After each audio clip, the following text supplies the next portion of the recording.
If you feel lost in life, you are not alone. In fact, feeling lost might be one of the most common experiences of our time. But it is not new.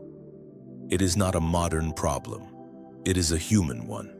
And no one understood this experience more deeply than Carl Jung. Jung knew that the feeling of being lost is not just emotional. It is existential. It is a sign that something deep inside you is shifting. Something old is breaking down, and something new has not yet emerged. Jung believed that the feeling of being lost is not a failure. It is a message. It is the beginning of transformation. When everything familiar starts to fall apart, the soul is preparing to grow. But growth does not begin in clarity. It begins in confusion, in darkness, in doubt. Jung called this the night sea journey, a descent into the depths of the unconscious. It is not comfortable, it is not safe, but it is necessary. In our culture, we are taught to avoid this feeling. We are taught to push through it, distract ourselves, or fix it with quick solutions. But Jung offered a different path. He said the feeling of being lost is not a problem to be solved. It is a process to be lived. You are not meant to escape it. You are meant to enter it, to allow it to do its work on you, to let it show you who you really are. This descent is part of what Jung called individuation, the process of becoming your true self, not the self others expect you to be. Not the self you perform for the world, but the deeper self, the self that includes your shadow, your dreams, your contradictions, the self that is hidden beneath your ego. The ego wants to be in control. It wants certainty, identity, and success. But the soul is not interested in control. It is interested in truth, and sometimes it needs to break your ego in order to lead you to your truth. When you feel lost, you are in what Jung might call a liminal space. You are between identities, between stories, between meanings. The map you used to follow no longer works. The path you used to walk no longer feels right. And so, you drift, you question, you wander. This is not failure. This is the threshold. It is where the old you ends and the new you begins. But the new you cannot be forced. It must emerge in its own time. It must be discovered, not created. Jung believed that the unconscious holds the keys to this transformation. The parts of you that you have ignored, rejected, or forgotten, they are still alive. They live in your dreams, your fantasies, your body, your emotions. When you feel lost, it is often because these parts are calling out to you. They want to be seen. They want to be heard. They want to be integrated into your life. This is the work of soul. But soul work is not linear. It is not logical. It is not about setting goals and checking boxes. It is about listening, honoring, allowing. When you feel lost, your task is not to force clarity. It is to stay present with the uncertainty, to ask better questions, to listen to the symbols. What are your dreams showing you? What feelings are rising in your body? What images repeat in your imagination? These are not random. They are the language of the unconscious. They are the soul's way of speaking. Most people live disconnected from this language. They live in their heads. They follow the scripts. They chase the goals. But inside, they feel hollow. They feel like something is missing. This is the price of ignoring the soul. Jung saw this in his patients. People who had achieved everything on the outside but felt dead on the inside. And he helped them reconnect with the parts of themselves they had abandoned. Not by giving them answers, but by helping them learn to listen again. To feel lost is to be invited back into that listening, back into the depths, back into your own inner world. This is not easy. The depths are often frightening. They are filled with things you have tried to avoid: pain, fear, shame, grief. But they are also filled with gold, with creativity, with wisdom, with wholeness. Jung called this the treasure hard to attain, and he believed that each person must descend into their own depths to find it. This journey often begins with a breakdown, a crisis, a sense that everything is falling apart. Jung called this a necessary disorientation. He believed that we must lose our way in order to find a new way. And that loss is sacred. It clears the space for something greater. It strips away the false to reveal the real. But in the moment, it feels like death. The death of certainty. The death of who you thought you were. This is the beginning of rebirth. Jung compared this process to alchemy, the ancient art of turning lead into gold. In psychological terms, it means turning suffering into meaning, turning confusion into insight, turning the fragmented self into the whole self. But this requires heat, pressure, time. It requires staying in the unknown long enough for something to transform, and that requires courage. Not the courage to fight, but the courage to surrender, to let the process unfold. When you feel lost, it is tempting to look outside for solutions, for someone to tell you what to do. But Jung warned against this. He said that each person's path is unique. What works for one may not work for another. The real task is not to follow a formula. It is to follow your own inner guidance, your own symbols, your own dreams. This is not selfish. It is essential. Because only by becoming yourself can you truly contribute to the world. Jung believed that the world needs individuals who are whole, not perfect, not successful, but real, alive, rooted in their own truth. This kind of person is rare, because this kind of person has faced themselves. They have walked through the dark night. They have made peace with their shadow. And in doing so, they have become a light for others. They don't have all the answers, but they know how to listen. They know how to hold space. They know how to live from the depths. This is what you are being invited into when you feel lost. Not a quick fix, not a return to the old self, but a deeper journey, a sacred transformation, the path of individuation. It is not glamorous, it is not easy, but it is real, and it leads you back to your soul. In the next part, we will explore how to navigate this inner journey. What practices support it? What are the stages of transformation? And how do you begin to recognize the symbols and messages of the unconscious as you walk through the dark? If the first step is understanding that feeling lost is not a mistake but a message, then the second step is learning how to navigate the inner landscape that this feeling opens up. Carl Jung devoted his entire life to mapping this terrain. He did not promise clarity or comfort, but he did offer direction. He taught that we must approach the unconscious with humility and curiosity, not control. We are not here to conquer our inner world. We are here to listen to it, to be changed by it. Jung said, your vision will become clear only when you can look into your own heart. Who looks outside dreams. Who looks inside awakes. This means we must become inner travelers. We must learn to see in the dark, and that requires tools. Not just intellectual tools, but symbolic ones, emotional ones, creative ones.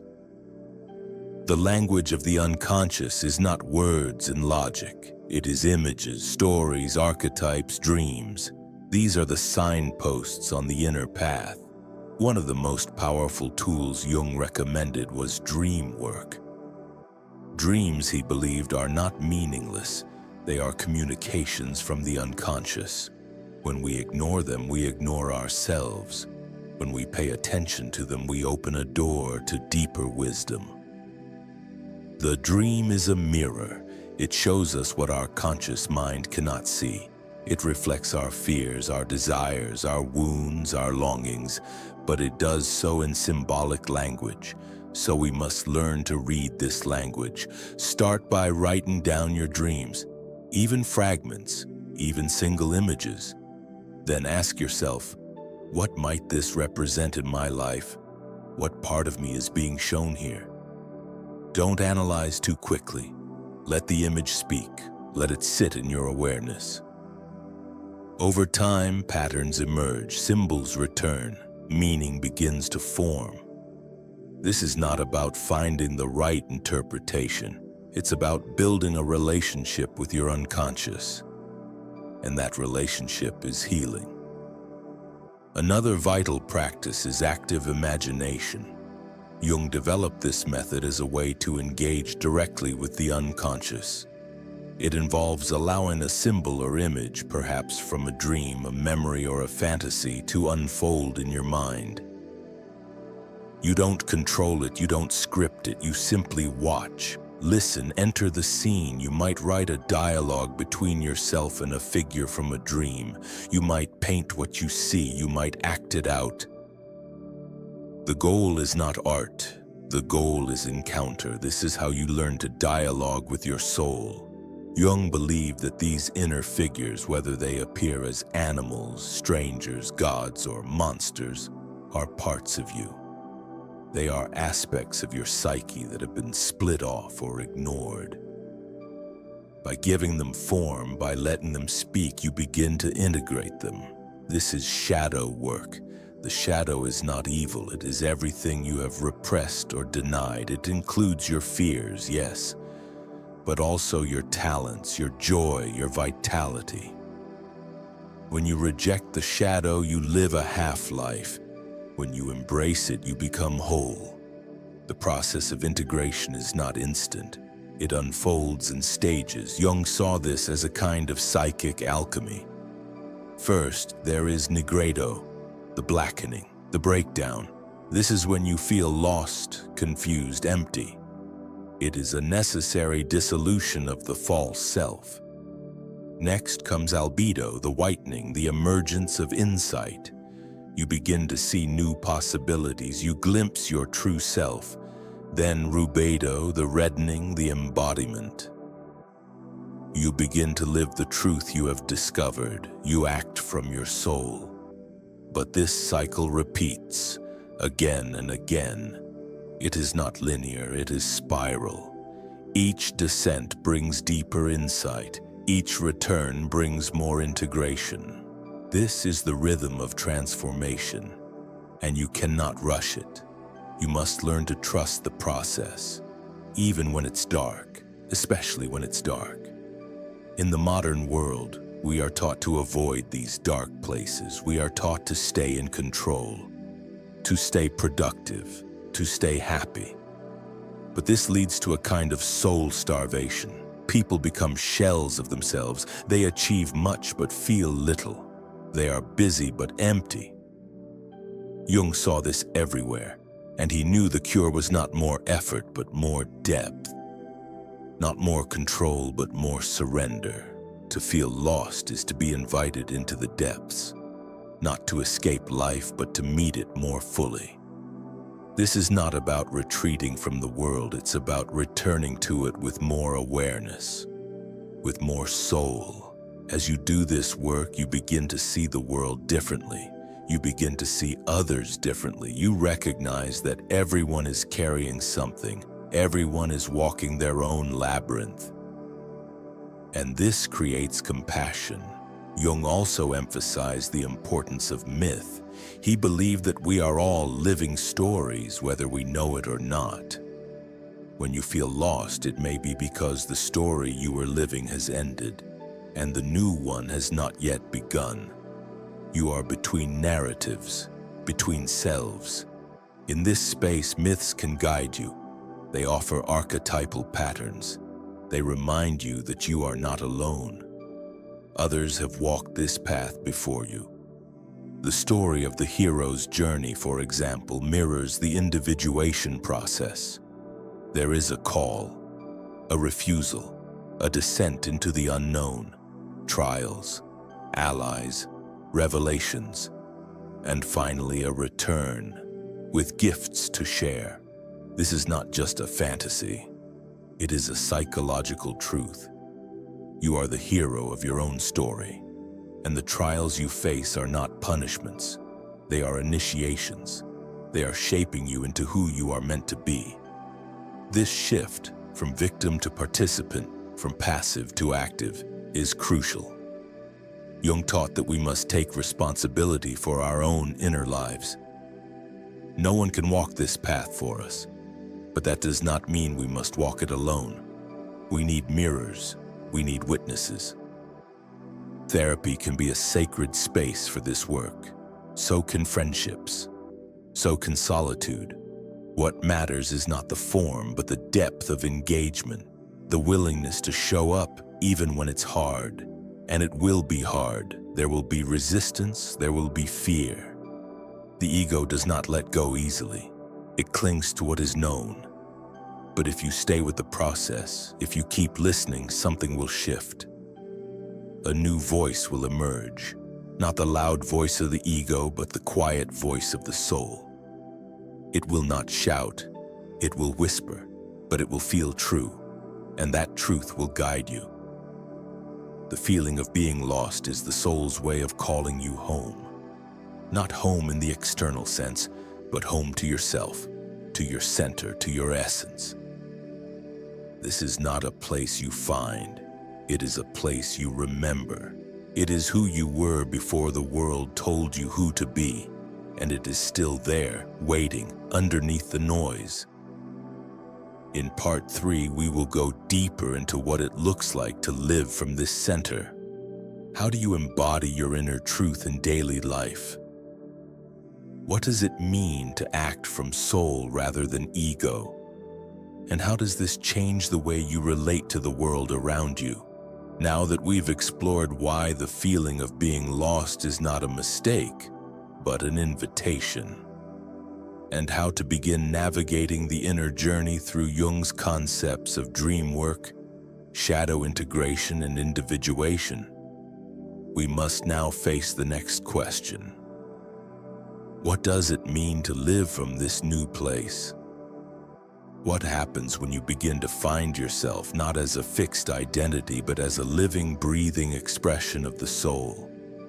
How do you carry this inner truth back into the world? Carl Jung warned us that the return is just as important as the descent. It is not enough to visit the unconscious. You must bring something back. He called this process individuation because it leads to the development of the individual as a unique whole being, not absorbed in the collective, not trapped by the roles of the ego, but alive in their own essence. The task now is to embody that self, to live it, to express it. And that is not easy in a world that often rewards conformity and punishes authenticity. When you begin to live from your center, you may find that many of your former pursuits lose their appeal. Success, approval, status. These may no longer satisfy you. This is not because they are bad, but because they are no longer enough. The soul seeks depth, meaning connection. It is not interested in surface. It wants to serve something greater than the ego. It wants to create, to love, to contribute. And when you begin to live from that place, your actions begin to change. This is where the rubber meets the road. It is one thing to have insights in solitude. It is another to live them in relationship, in work, in the chaos of daily life. Jung believed that the true test of individuation was not mystical detachment, but ethical engagement. How do you treat others? How do you use your gifts? Are you aligned with your inner truth even when it costs you? This is where the soul becomes visible. not in grand gestures, but in small, honest acts. Living from soul does not mean being perfect. It means being real. It means showing up with presence even when you are afraid. It means making decisions that reflect your values, not your fears. It means speaking your truth even when your voice shakes. And it means allowing others to do the same. When you live from soul, you stop trying to fix or control others. You begin to trust that each person has their own path, their own timing, their own inner guidance.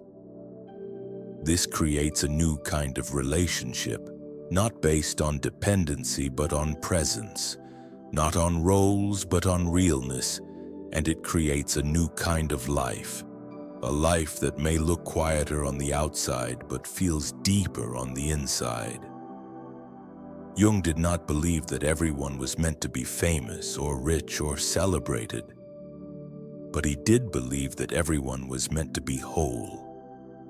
And that wholeness is what gives life its meaning. But wholeness does not mean harmony. It includes conflict, tension, paradox. To be whole is to embrace all of who you are, the light and the dark, the joy and the sorrow, the certainty and the doubt. Most people try to be good. Jung said we must try to be whole. That means taking responsibility for our shadows. It means recognizing the parts of ourselves that we would rather hide and bringing them into consciousness. This is not comfortable, but it's liberating. Because when you no longer fear your shadow, it no longer controls you. You can meet the world as a full person. Not as a mask, not as a performance, but as a presence. This is what it means to live from soul. And when you do, something remarkable begins to happen. You begin to see the world differently. You see that every moment contains depth. Every encounter contains meaning. Every experience, even the painful ones, contains a lesson. You stop needing life to be perfect because you see that life is alive. And so are you. Jung believed that the goal of life is not happiness, but meaning. And meaning is not something you find. It is something you make. It is something you live. It arises when you align with your inner truth, when you act from your center, when you follow the thread of your own soul, no matter where it leads. This path is not for everyone. It requires courage. It requires patience. It requires honesty. But it also offers the greatest reward: to be fully alive, to know who you are, not as an idea, but as an experience, to live in integrity with that truth, and to offer that presence to the world. This is not selfish. In fact, it is the opposite. Because when you live from your soul, you become a source of healing. You become a reminder that it is possible to be real, to be whole, to be free. In a world of noise, you become a quiet center. In a world of masks, you become a mirror. In a world of fear, you become a flame. Carl Jung did not offer easy answers, but he offered something far more powerful: a map to the soul, a guide for the lost, a path through the darkness. And if you feel lost now, know this: you are not broken. You are not behind. You are not failing. You are on the path, and the path is working on you. Stay with it, trust it, listen. The soul knows the way. Your task is not to force it. Your task is to follow it. One dream at a time, one insight at a time, one honest step at a time. In the end, the real question is not how do I fix my life? The real question is, what is my life asking of me? And if you can sit with that question, if you can listen deeply, if you can follow the thread, then slowly, steadily, something will begin to shift. You will begin to feel it, not as a solution, but as a presence. Not as an answer, but as a connection, a sense of coming home to yourself, to your soul, to your life. And that is when you will realize you were never truly lost. You are just being called deeper. Called inward, called home. This is the journey of the soul, and it begins always right where you are.